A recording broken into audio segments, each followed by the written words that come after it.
Alright everyone, welcome back to our Return to Borderlands 3 playthrough. We're here back at the lodge in DLC 2. We just now finished up the first part where Wainwright is now been cursed, and now we gotta talk to Mancubus and figure out how we're gonna save him and get him uncursed now. So we gotta talk to our good friend Mancubus here. Uh-oh. He brought something back with him into the lodge. You should attempt to remove that ring from his finger without alarming the happy couple. What were you doing out there?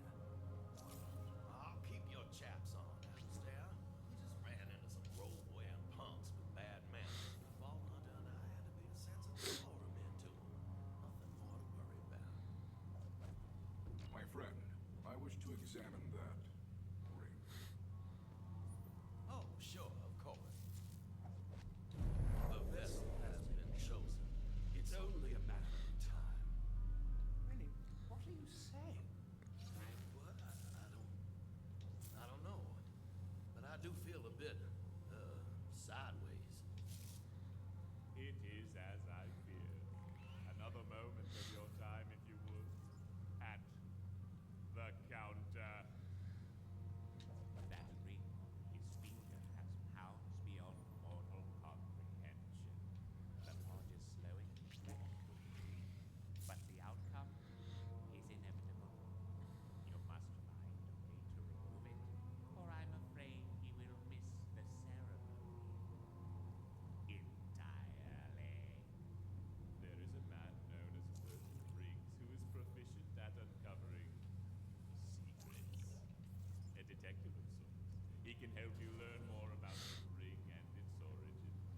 Look for him at his agency, the Eyewitness. Do be careful. Your actions this night have stirred the bonded into quite friends. The streets will be rather hazardous. You could always stay here. The law wants you to be comfortable.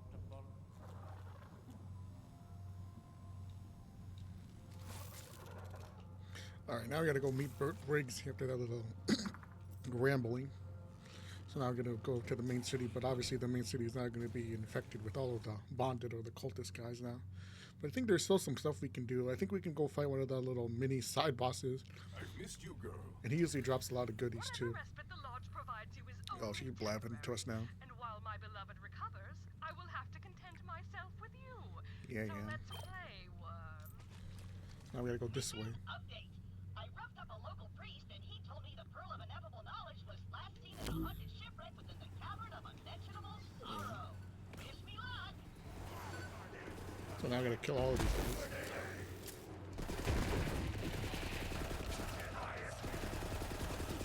Whence?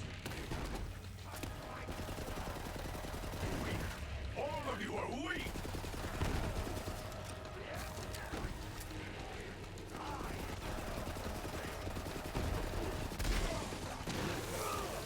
Let's back up a bit. Oh, we went down. Give me 1 second. I just gotta lower that. It's too loud. Way too loud in my ears. I don't know how loud it's for you guys. Hopefully it's not too loud. At least lower it a bit. I think here, I don't know if he's gonna spawn or maybe we just gotta clear out the enemies or he's just spawn. There's a little mini bot. I forget what he's called because they all have like their weird freaky names. But he can drop a lot of goodies too. We can farm him. Yeah, he's in spawn. So this guy is a mock guy. I think he drops one of those sniper rifles. I think he drops like a unique shield, and then he drops, I think maybe he can drop like class mods and other stuff too. So I know he has a high chance of dropping like some of the other like world drop kind of legendary guns like the serial killer. So he could drop that. Yeah, he dropped a bunch of goodies. I guess one thing, but he also spawns these little eyeballs, which I call witnesses. It's kind of, I guess, kind of a reference to.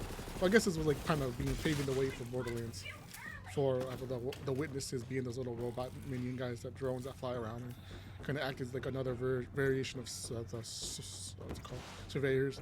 Conductor. I never really used the conductor, but because it has kind of weird passive. But I heard some people say it's good, some people say it's not very good compared to like obviously like the what is it, the what's it called? I can't even think of what the heck it's called now. The red, the something, I forget, the DLC 1 com that's like really powerful. I forget what it's called now. But that one's like the big one. Some of those other like base ones, like I think like the Executor, the Expertise, like that one. And then there's another one too, but a lot of them aren't very good. Like the Cold Shoulder, the Operator. I think there's like, the only other one is maybe the. I think is it Cold Shoulder? No, the Cold Shoulder is a gun. I think it's for something else, like the Flash Freeze or something like that. These other like DLC comp that you get in the trials, I forget what it's called. But like that's another meh one.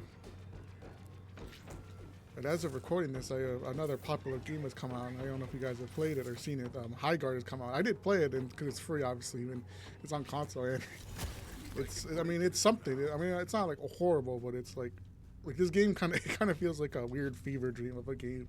You know, like when you're like a kid and you kind of like imagine a game or have a dream about like the next big game for like the next generation of consoles or whatever. Like, oh, what's it gonna be? That's kind of what this game feels like, because it's like a weird amalgam of like all of the best last like somewhat decent games of like the last like decade at this point. You know, all kind of mashed together and like into like this weird like corporate like blob of a game that's like simultaneously like the most generic boring thing, but also the most like thing that like only could be really made in like the modern era, because you know there's nothing really like over the top great about it, but it's like kind of just the bare minimum. Like if they kind of just slapped something together and said, okay, here's a game, see you in 6 months to a year when the game is like quote unquote finished, or like we've added all of the features that were supposed to be there or we wanted to add but we kind of delayed because of reasons, or because we wanted to make some money, or because of some type of like getting the product out to make money. But I don't think anyone's gonna really spend money on High Guard, buying skins or cosmetics. But maybe they will, maybe they won't. I mean, I've seen some people kind of hype this game up like it's the next best thing compared to like some of the other games, because like that's kind of like the thing where even like the quote unquote good games are still really bad. Like Call of Duty, Fortnite, or even Overwatch, even Marvel Rivals, Apex, any of the big games or any of the other big games are kind of in that weird position of being like great that they have so many people playing them, but like because of poor developer like this feedback or balancing or whatever, or mismanaging, they kind of like they're like really bad. But then like High Guard is like bad on its own. It's like I don't know if anything they could really add could make the game feel more fun or interesting. I don't know. Like maybe it would get her in a year or two, but I mean, like at that point, why even release the game now? You might as well just wait like another year or two and release the game now, because it's such a cutthroat market to like release a free-to-play game that isn't like already like has something big next to it or behind it to really like give it the oomph that it needs. Because like none of the characters, none of the gameplay, like even the whole core game like mechanic or game mode is like very like full of fluff, and it doesn't really have anything crazy, considering that it's just like a 3v3 kind of weird shooter like siege mode thing.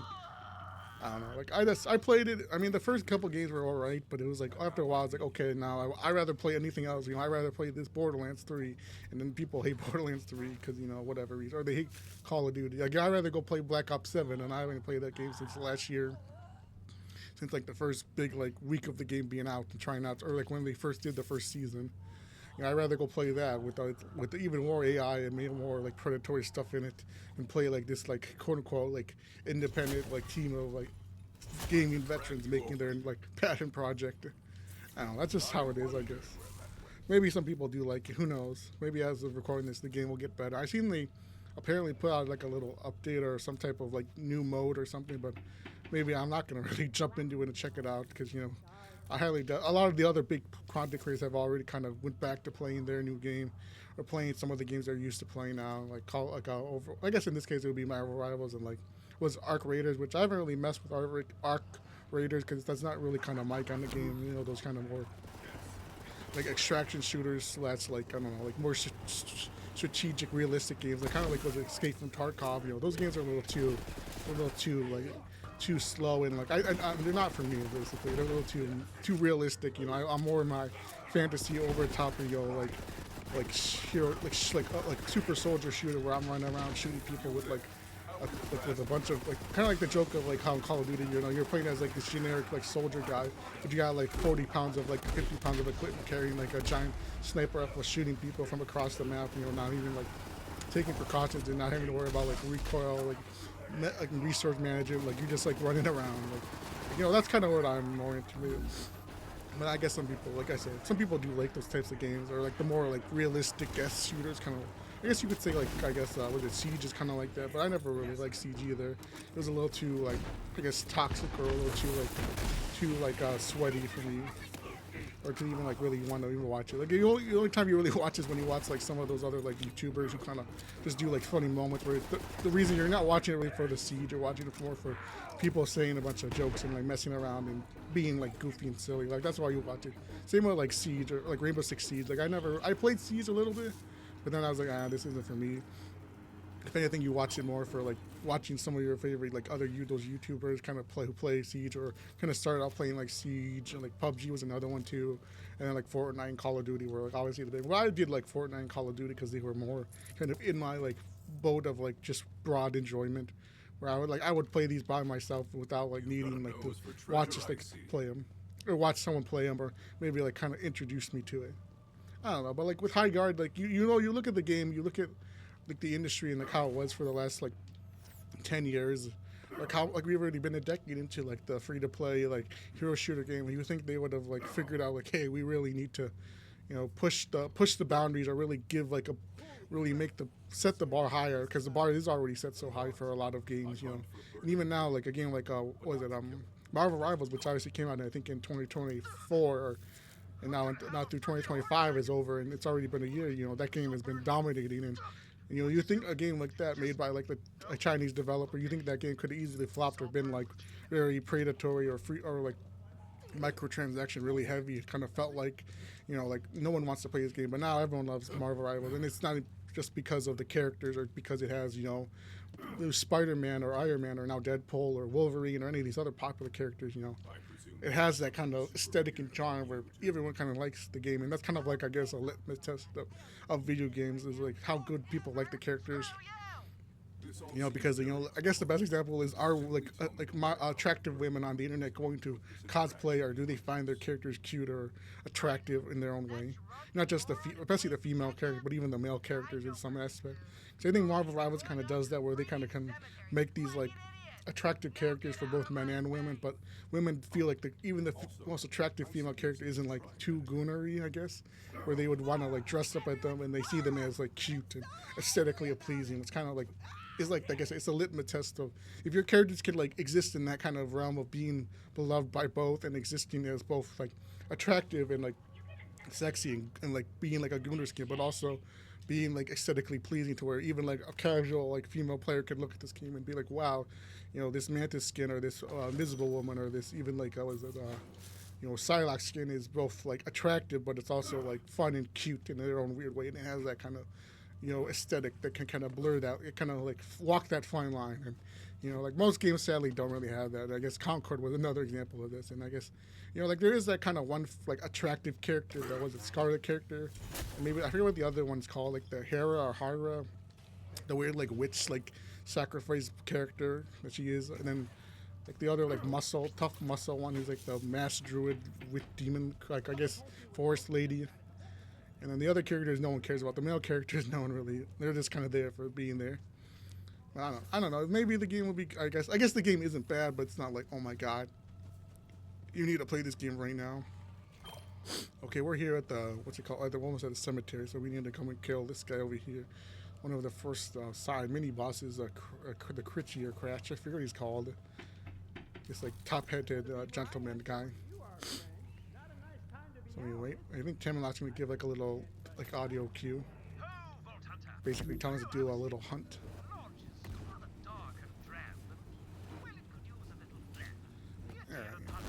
Yeah, Critchy. He's not too difficult, but I mean, if we get, I might come back and farm him later. Right now, we're not gonna really worry about it, because I do obviously want a clairvoyance, because the clairvoyance is like one of the better like of Jacob's assault rifle aside from like the Becca, but obviously you want to wait till much later to get the Becca. But with this, you can obviously get a bunch of them early on. I forget what like the best version is. I know you can get like really high max base damage, or you get like the what's it called, the masher kind of version one.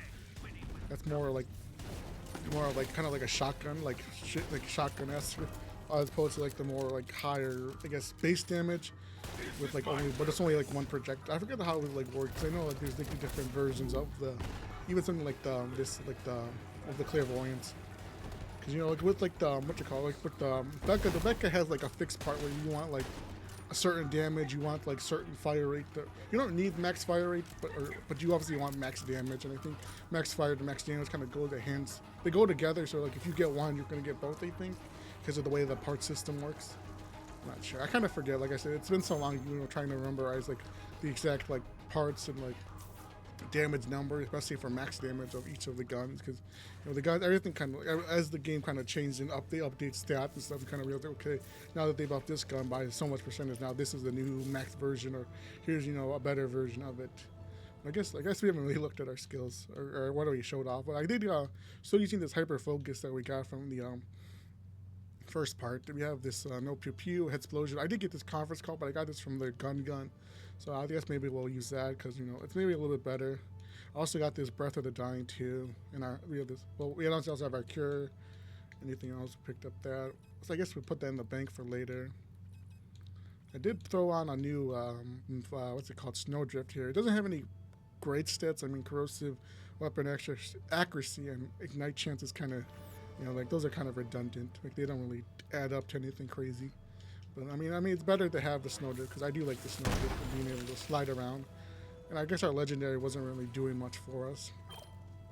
We'll come back, and I guess I'll come back maybe later or when I'm off camera and farm for that. We don't need to go over there. I think there's just some enemies and some loot. I guess we want to just kind of speed through the story. Because once we get through all this, we're obviously going to go into the archive. And the archive is kind of another lengthy process because it's mostly just like waiting for a bird to talk and tell us and listen to the audio logs and kind of learning the lore about what's it called? About the characters. You got anything? No, just cut out those. Like I said, this explosion was like instant kill once. Like most enemies, we were hitting for like over 2 million damage. I know obviously you can get a lot more like on card damage, or you get like I said, you could get you get a hot explosion that's already 1 million damage on card, but that's obviously the max version of it, and even that's really hard to get. And you can see 1 million, but that's with all of our skills all activated and procced and all the points kind of coming together. We also have this thing too. We got the blow up. These like weird statue things. Nothing. I thought they dropped stuff, but I guess they just are just for collectibles. Alright, give me 1 second, guys. Alright, sorry about that. Clear my nose and I had a cough because that's kind of how it happens. Whenever I start recording, I start trying to get like congested and like cough and sneeze and like clear my throat because it's just how it is. I don't know. I guess maybe it's because it's so cold and right now it's still like cold. I guess it's kind of been cold, like I don't know if you like seeing like how like the winter storm is coming, like everywhere's cold and ice, frozen, and everyone's panicking. The roads are shut down, schools are closing. But now it's kind of, I guess, now it's kind of cleared up. Where I guess if you live in a place where you expect snow, you expect ice, especially at the beginning of the year, which is like from what I kind of my own like little headcanon is like the beginning of the year is always like the coldest point. Sometimes in like December or like the end of December, like around like Christmas time, you'll get like snow maybe. Or you'll get like those 1 or 2 days that are like really icy and cold where it gets really low. But other times it's like not even that cold. But then like now it's like this is like the coldest point where it's like below freezing. You get like those like big like windshields where it's like it feels really cold. But like I don't know. I guess now it's kind of cleared out because I guess as of recording it's almost the end of January. With saying that now it's like it kind of sends a shiver down some people's spine because we're already a month into the new year, and I guess nothing big has happened, but I think less for most people. Because like, I guess now that the year has kind of happened and everyone's like all of the holidays are now kind of over. I guess I know some people like the holidays kind of ends like once by the end of the year, like because obviously the New Year. But some people like they keep their Christmas lights up until February, or they kind of keep having that kind of Christmas aesthetic up. Because I guess now because sometimes depending on where you live, it doesn't really snow during Christmas. That was kind of a thing. Every once in a while, it would be Christmas, and it'd be cold, but there wouldn't be any snow, and that kind of snow and Christmas kind of go together if you're in that kind of. But I guess if you live somewhere where snow is like a guaranteed to happen no matter what. You kind of get that feeling. But now that it's like the new year, it's like, oh, it's January now. And snow is like everywhere. Like everything's covered in snow. It's like, well, it kind of feels Christmassy. You want to kind of play into that kind of Christmassy feel. I don't know. It's like a weird thing. Maybe it's like mostly, I guess, like a American thing. Because I guess Christmas is like I guess Christmas is obviously, everyone celebrates Christmas across the world. But Christmas in America is like very different from Christmas in other countries. You know, like the idea, like the idea of the Christmas traditions and Christmas kind of identity has kind of been like set in stone by America. Like in some other countries, they've even adopted it in their own weird way, rather than like playing into like the more like, I guess like older traditions that kind of predate the American kind of 50s, 60s, like that kind of early Americana of Christmas that most of us kind of are playing into, if we whether we realize it or not, or you know, as they kind of become the foundation of Christmas. I don't know. We're talking about Christmas, and it's almost already February. From the grip of a cursed ring. I seek to But yeah, he's what I start blabbing was. I've got a hunch it's got something to do with those bonded, but I always follow my hunches. I think. But if it's the bonded you're investigating, you should head to the town archives. Here, this key should get you in. My way of saying Take that. for me, I can't remember what the 6.5 tells I was doing here, so I'll head back to the old soup shop. So now we gotta go to the archive. I don't know. I guess I want to do the archive because the archive is another really, like I said, it's like a lengthy process, and he's just waiting for a sequence like Burton talks, going to get this audio log, kind of listening to like the backstory, obviously. And that's kind of, it's like I said, it's one of the more like time-consuming areas because it's like I said, you only come here once. You don't really, there's not really a reason to come back to the archives aside from like I think one or two side quests. You come and like do stuff here and you learn about. Or I think there's the one big side quest for the Seventh Sense, which is like the big like main side quest because you get the. You don't know you get the 7 cents pistol, which is like another like one of those like early. I remember it used to be like a hard meta like gun you really wanted to get. It kind of has fallen out because you know of balancing issues and end game, but it's still a really good gun. But you obviously want to get a max version of it because it does have a lot of part variety in it, which does make it annoying because it's a quest reward that you can't really. You can only get like one, and then you obviously can't really farm it, which is one of the issues of this gun. But it's another like one of the cool missions because it's tied to Bert, and you have to like go to like do some pretty cool stuff and use like another like alternate version of the 7th Sense. That's like, kind of like another version of the rogue site. But it's one of those missions where if you do it at max level, it's really annoying because you know the pistol they make you use isn't very powerful. But I mean, like I said about the archives, there's not really a reason to come here unless you want to fight the anointed like was it Scatori guy. Yeah, he does drop a pretty powerful shield. I forget what it's called.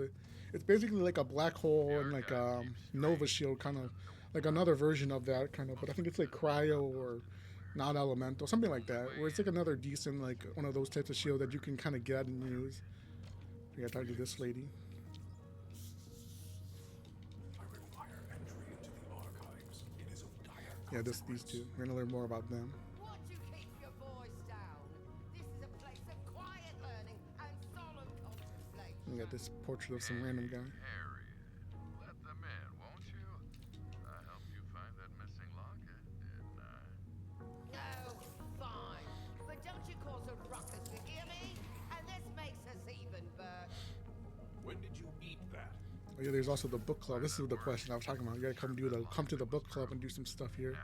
You want to make your way to the holography room to find what you're searching for.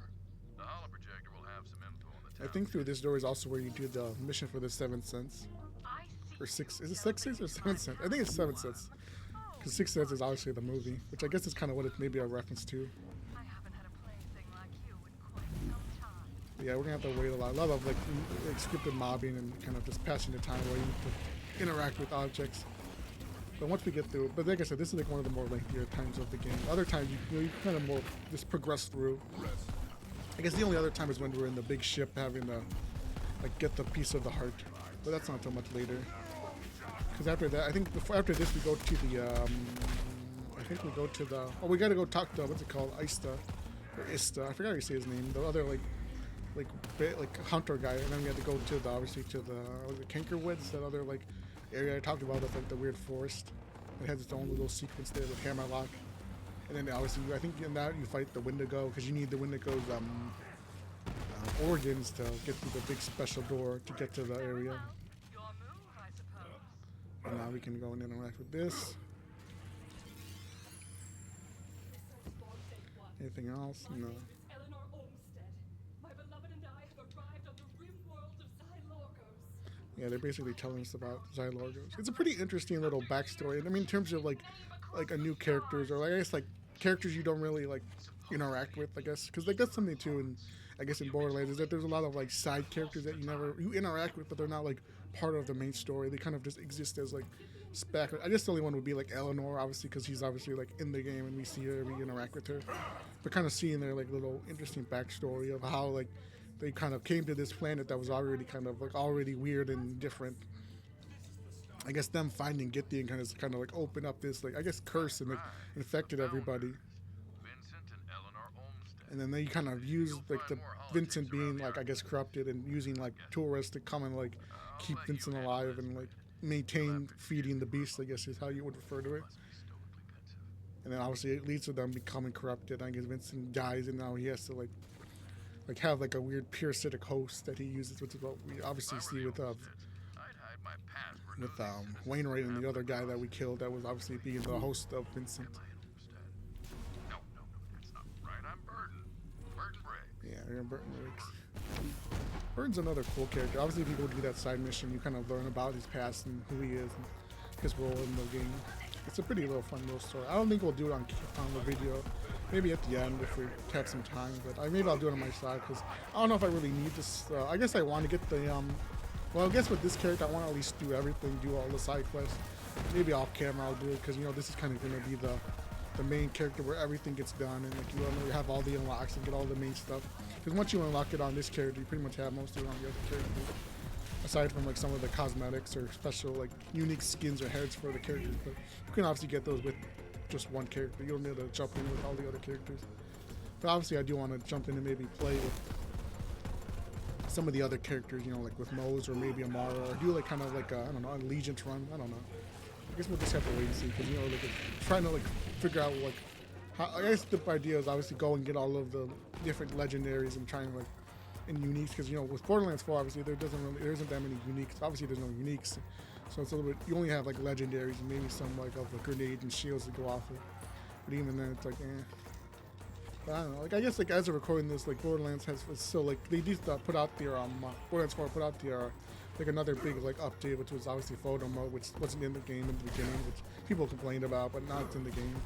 I don't know when I guess I don't know. I guess we don't know when Cash is supposed to come out, but I assume he's probably gonna come out maybe in like February or maybe March. Maybe, I don't know if he's gonna come out in June or I guess it's already end of July or not July, January as we're recording this. So he's probably not gonna come out till maybe end of February or maybe early March at the earliest. Maybe I don't know.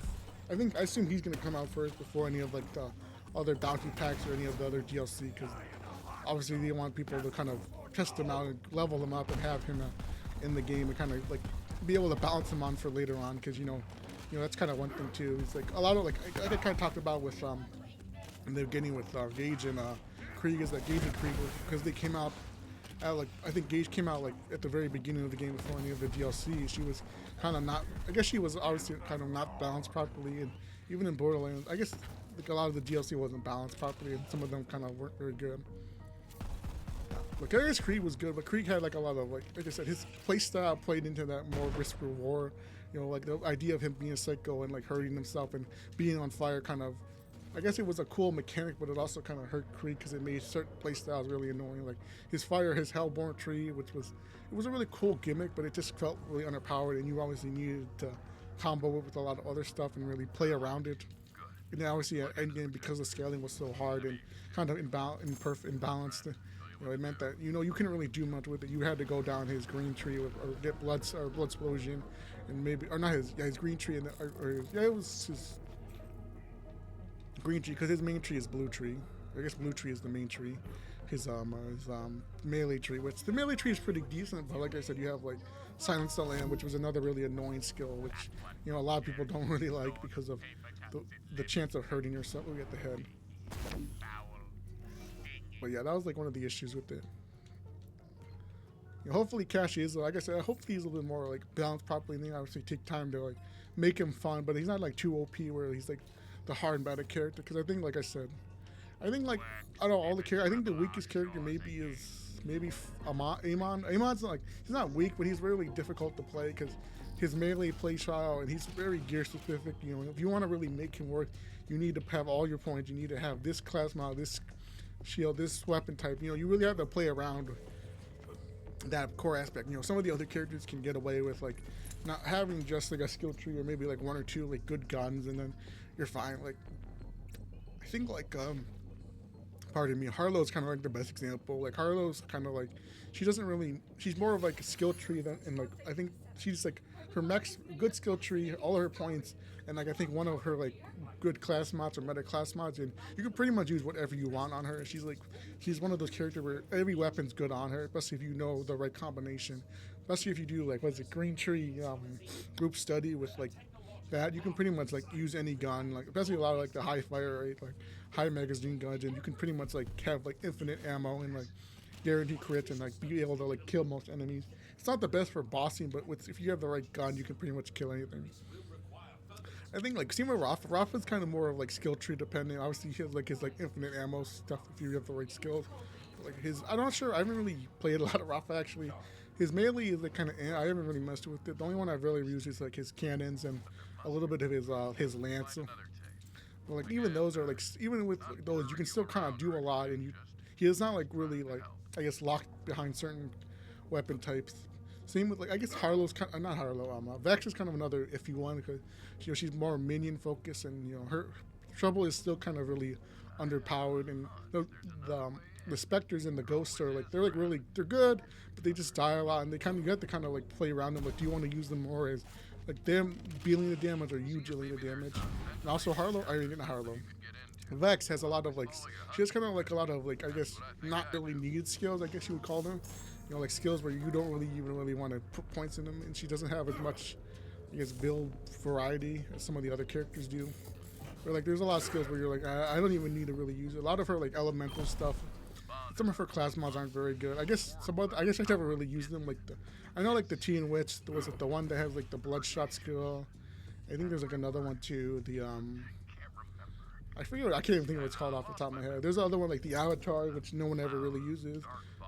It's like the other like DLC or one of the other class mods you can get. There's another one too, like her Kindred Spirits one, the one that's like her like Trouble class mod's not very good. There's like another one. I guess the Illusionist is actually really good, especially if you're going hard into her minions. Which her minions are probably her better like leveling up skill, I guess you would call it. Now that Bleed isn't as powerful, where you can kind of still like you can really use them, but like once you get to max level and you start running into like get into the end game, you kind of have to switch over to like a weird like you have to use more of like obviously Eldritch Blast and into her like green tree as her main skill tree.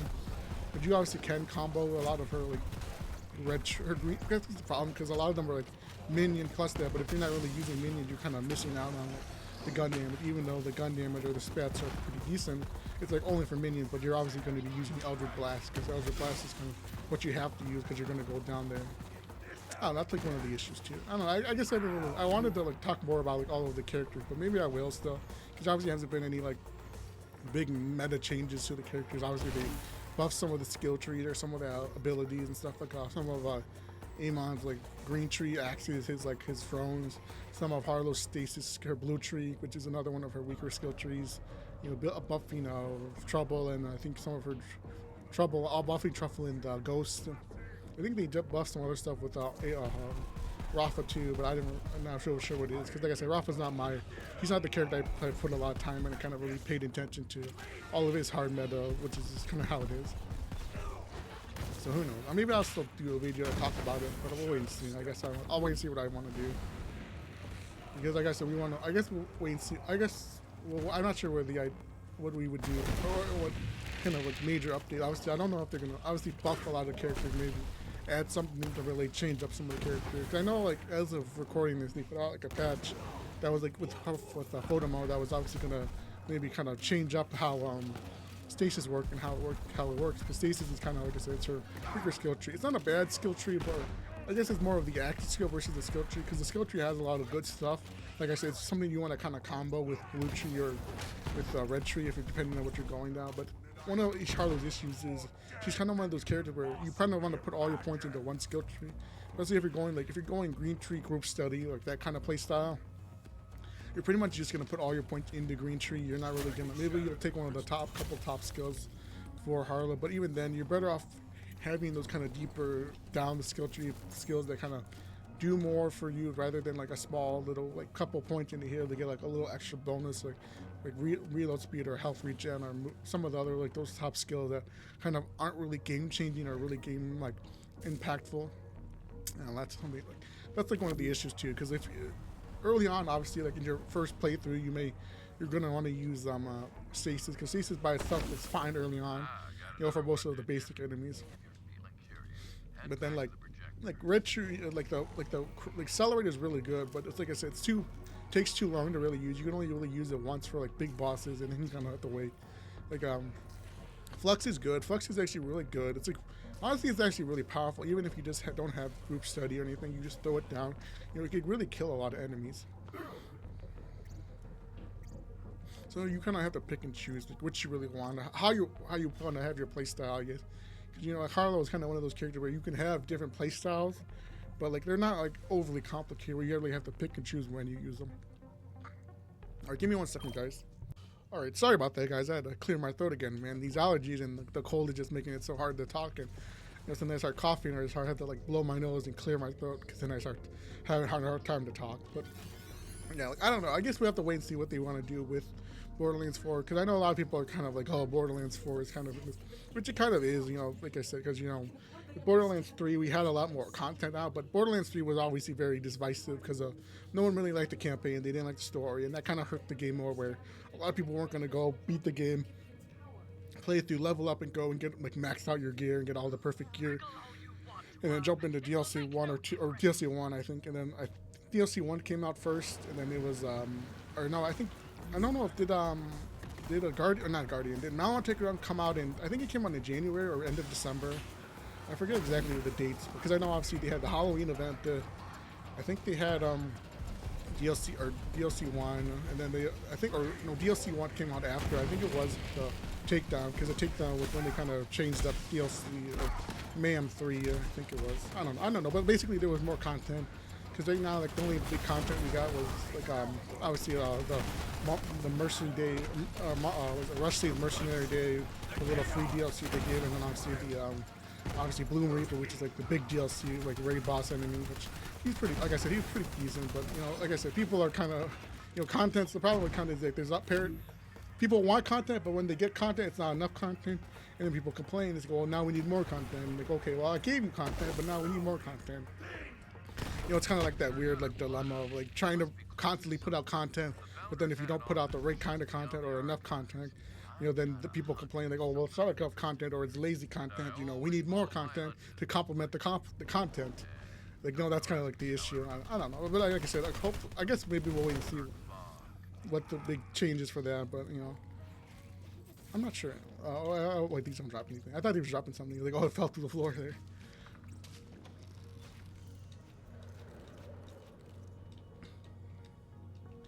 And open up for me. You know, open.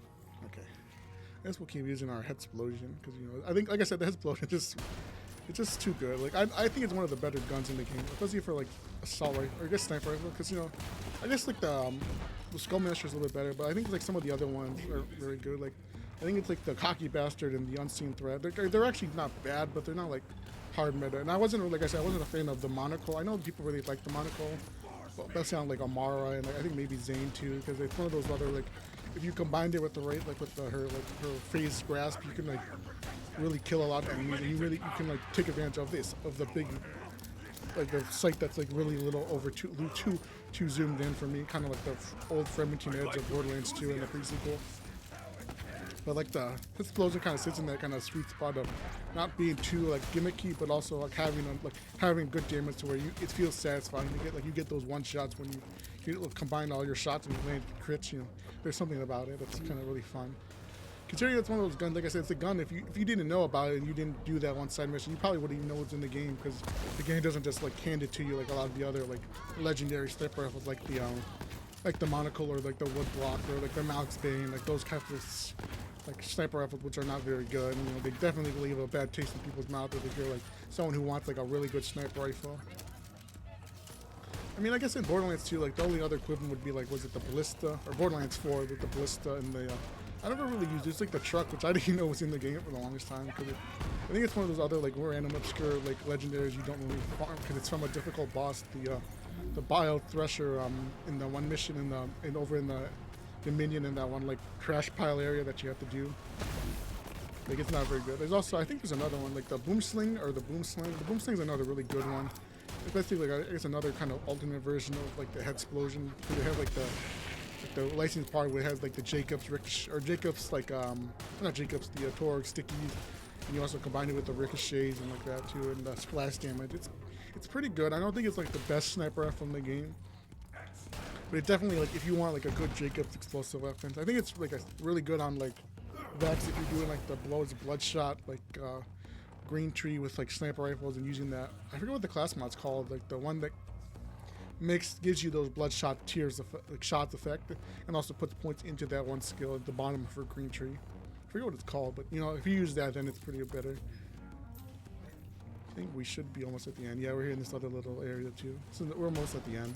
Like I said, the boss isn't too difficult, but he's another like annoying boss because he's like more of a sequence boss where you have to like do what you have to like play into the gimmick. You can't just like insta kill him.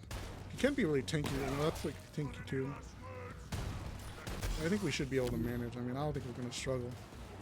But the problem is that he doesn't spawn a lot of like minions to like really help you. So if you go down, you're gonna go down and not get back up because you know you can't like really just get a second win off of him.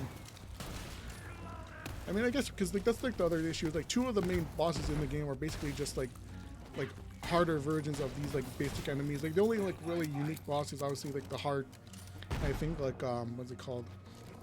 Wendigo's like the big one because Wendigo's like its own unique little enemy that's like never been really. It's not really based off anything. Like you think that Wendigo would be like a giant, like one of those like Kratch or Critchions or any of those other characters or enemies, but it's obviously its own unique thing that kind of, you know, like having that is a lot better than having like two basic enemies that are bosses that are basically just one of like a tougher version of like the default bonded cultist guys.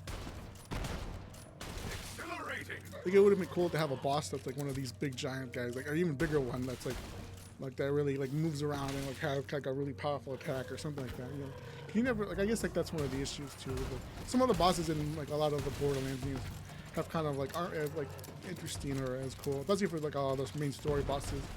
You know, because most of the other bosses in the game are kind of just like harder versions of enemies or like a unique version of them. Like the hunt enemies are all just like enemies from the base game or in the game or from one of these versions of them. You know, like some of them are the Wolven, some of them are these guys. I think like the only unique one is maybe like the Yeti, which is basically just the Jabber reskinned for that one little area too. I don't know. Let's grab you. I think this should be yeah, here's the safe station.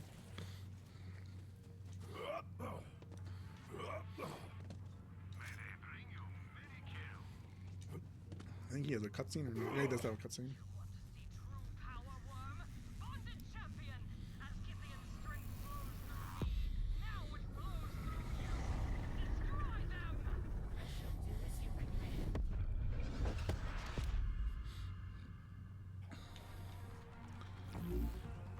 Yeah, he shouldn't be too difficult.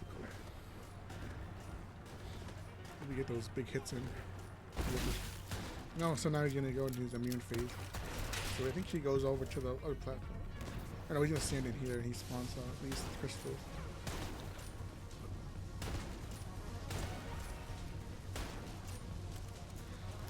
Another shot.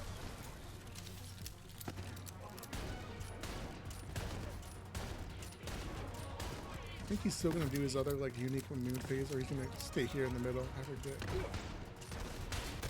Oh, yeah, he's gonna move over there. Now he goes over here to these platforms. Now you can like snipe most of the crystals from the platform or from here if you're lucky, but like sometimes it can be because there's like one that's like behind him. You have to go and obviously platform over there. This is like part of the gimmick of this fight, which is a pretty cool fight, but it does get annoying. You have to like do it every single time you want to farm this guy. But like I said, he doesn't drop anything too crazy. It's like we're like, oh, you have to farm him and like get something good. You know, like wait for this little tower to fall. And farm. Just have like a special like little one of these guys that's like another like tougher version of him where he like kind of gives him like a boost. He's like really tanky. Okay, I think yeah, he's gonna go over there now. Now he gets like a green his armor bar now So I guess he has to do this every single time, even if you like can like break his health all the way down, or bring his health all the way down. I'm missing all my shots. Look at these R2 tanky, because that's another thing too. Having like, I think it was in Wonderlands. There's like one of the bosses you have to fight. I forget what it's called. One of the bosses like has like these kind of like, basically the gimmick of the boss is you have to like shoot all of these crystals, and the crystals are like really, they're really like tanky, and they just take so much arm like, damage. To where like half the fight is you shooting this crystal for an hour, and the boss is like he's like basically a pushover, because he doesn't have that much. He's basically just like a health bar, and like the crystals are like corrosive, and like, but you think they would be able to like insta kill them, but they just can't. But in this, they're like always like one shot. I guess maybe it's because we're on a lower difficulty. Yeah, so we should be fine. Like I said, he didn't drop anything, which sucks. But I guess we didn't really need what he dropped. I mean, I guess we do want a better shield. I guess the Missy breakup is like not like too like unnecessary, but having that other like Nova shield that he gives is maybe would have been fun to have. I think also if we come over here, there's yeah, over there you can see the little painted mark which leads us down another path. I think there's also a present here, which I guess is the only other reason you would come over here to get one of these little presents. Yeah, which this one is. Oh yeah, we got this one with the little octopus Cthulhu. Just met that cowboy the other day. Cool dude. Great voice. Anyway, his letter says, "Congratulations." Nah, I'm not one for long letters. Is there another page or? Nope. That's it. Search around for anything that might shed some more Yeah. light on your situation. Oh, do we have here anything? Oh, we got 2 chests. I forgot. I guess that's why you would come here, because you can maybe farm these 2 chests. Because I think we also got a red chest. If you're looking for legendaries, or you want to just farm some random stuff, if you get lucky. I think where is it at? There's a button or something you gotta press. Oh no, we gotta come over here. That's where it is. Because the other one, I think the other one's where you have to interact with the desk. Super old doll tech. My granddad had a player. They're like impossible to find anymore. Ah, but the launch always provides. Does it now? I possess a vintage Delta 3 player. Return Anything? to me and we shall reveal Usually these the dark special chests, these unique chests, they give out they give out better payouts, but you know it's kind of more of like if you never see it, you may not realize it. All right, now we're gonna head back to the lodge. Like I said, this is another one of the like, lengthy areas because you have to obviously wait for everything to get through, and then eventually, then you can like fight the boss and like get through it all. And I think the next area isn't too lengthy, or it shouldn't be too. I guess it does have some lengthy parts because you have to go talk to Ista and go to the main hub area, or like the starting area, and then go talk to him and do all that stuff with him. But he's another like interesting character in terms of like the new characters that were added that kind of add to the story without adding to the story. Because obviously, I don't think we're gonna really see him again. He's more of just like a one-off character. Maybe the game, well, maybe there'll be a reference to him, like him coming to. He comes to Kairos to look for the big hunt. And that's part of like the thing where he's there hunting some big monster. I don't know. Maybe we'll see more of him. Because I know like everyone wants like all of the main core characters to come back and have a major part in the story, but sometimes you can't obviously have that. Which is kind of something like with this DLC too, where like a lot of the lore is that like all the characters don't come. The only characters that come to the wedding are obviously us, and then like Claptrap, and then Gage is obviously like the main focus because she's like the wedding planner. But none of the other characters come. None of like Brick, Mordecai, Tina, like Lilith, and none of the Tannis or Marcus or Moxie or any of the other like characters that obviously have a relationship with all of these guys comes and like talks to him, or comes and at least be part of the game. Because, you know, I think, like, in Borderlands 2, like, there was sections of the game. Like, I remember in, was it DLC 2, I think? You go to, like, Moxie's bar, you have, like, Hammerlock, you have, what's their face, Scooter. That even though they're only there for, like, a side mission, they're just there to talk. You can't really talk to them, but they're there. And then, like, you're like, well, why are they here doing this when they could be on Pandora or other part, like, the main part of Pandora? But I guess, like, it's different because this is, like, another planet. You know, like, in the other one, it's, like, just another, like, obscure area of Pandora. Look at those little lakes. Yeah, I guess that's gonna be it. I don't want to waste any more time. We gotta talk to Minky because he's gonna tell us to go talk to, probably go to visit Ista next and do all that stuff, which is another big sequence. So I'm not sure how to break that up, but we'll wait and see. But yeah, this is gonna be it for this part. Be sure to check out the other parts. I think I also gonna have another Isaac part out, maybe along that along the time of this release, maybe I won't. Maybe I don't know. It's the release date's very finicky. I'm trying to get better, as you guys know. But that's gonna be it. Like I said, check all the stuff, like the videos, and goodbye.